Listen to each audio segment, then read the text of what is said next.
لیکن میرے ورکر، میری خواتین، میری لیڈرشپ کے اوپر جو غیر قانونی ایف آئی آریں وکٹمائزیشن انتقامی کارروائی کے لیے کاٹی گئی ہیں، پہلے تو میں اپنے صوبے کو پیغام دے رہا ہوں نہایت ہی عاجزی کے ساتھ، ایک ہفتے کے اندر جس کا ثبوت نہیں ہے آپ کے پاس، جس ایف آئی آر کا، وہ ایف آئی آر ختم ہونی چاہیے، چاہے جس ورکر کے خلاف ہے۔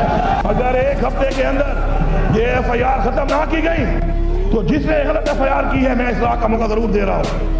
اگر اصلاح کے لیے تیار نہیں ہے تو سزا کے لیے تیار ہو جائے۔ پھر دراصل ایک ایسا نافور ہے جو کہ ملک کی تباہی کا باعث ہے۔ جو لوگ حلف کے اوپر یہاں پہ قرآن اٹھانے کو تیار ہیں، وہ کھڑے ہو جائیں کہ نہ ہم کرپشن کریں گے اور نہ ہم کسی کو کرپشن کے لیے چھوڑیں گے۔ حلف اٹھائیں کہ ہم قرآن پہ حلف کمپرومائز کریں گے، وہ جو کرپشن کرے گا ہم اس کو نہیں چھوڑیں گے۔